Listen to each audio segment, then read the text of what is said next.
Namaskaram to all my panelists, and Anand, you made the right statement when you said thanks for your patience.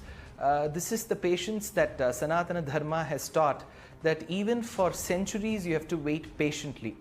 Very quickly, my namaskarams to the ancient city of Kashi, where it is believed that Ganga meanders from the south to the north. And even a bride and the bridegroom in the southern tip of India, in their marriage, call it Kashi Yatra.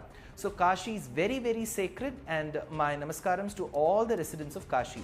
Very quickly, to understand any particular facet in history, we get into three different tools. One is pratyaksham, when you see right in front of your eye. Second is inference, which is anumanam. Third is shabdam, which is what you hear and what you read. Of course, there are biographies written during the times of Aurangazeb which clearly state that Aurangazeb had ordered the destruction of the Vishwanath temple that was existing. So there is a written pramanam, shabda pramanam. And then there is also something called as what you hear from the legends and the folklore. People have said that the temple has been demolished. You need to believe your own people. That's what democracy is. And then there is an inference as well. Aurangazeb has never been, it has been chronicled during his times and later after his times, that he has been a devout Muslim who used to stitch his own clothes and used to do his own namaz. But at the same time, he introduced jizya and he destroyed a lot of temples. All that has been chronicled. So this is the second proof from Anumanam. And third is the most important, which is the Pratyaksham. You show the front facade of this Gyanvapi mosque to anyone who's a novice. He doesn't have to be an expert in architecture. Looking at the front facade and the entrance to the mosque, any person can tell you it resembles a temple. Of course, there is a dome, there is an Islamic structure over it. So there is a pratyaksham, there is an anumanam, and there is a shabdam. And now coming to, well, let's not give any evil design or devil design to any of the devout Muslims. They might have not known that this is a Shiva Lingam.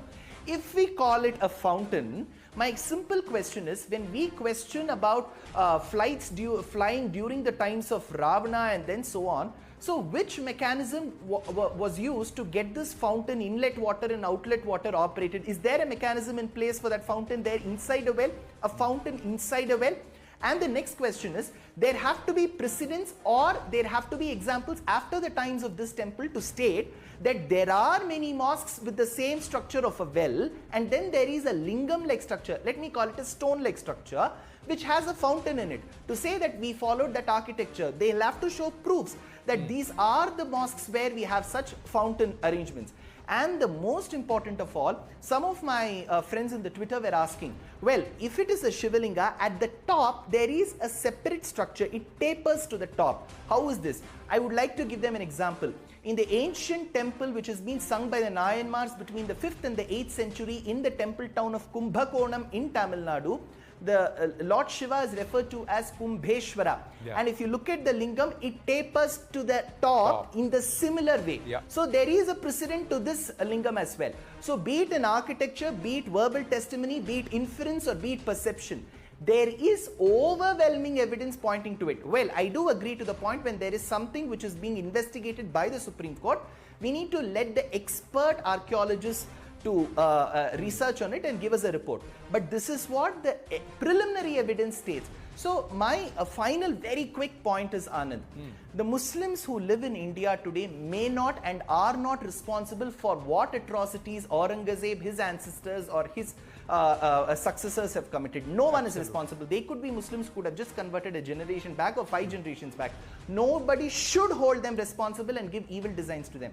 At the same time, the Muslims of India, because they have adhered to that religion, they don't have to take a responsibility, but they can come forward and say, well, this is a country that has given us space.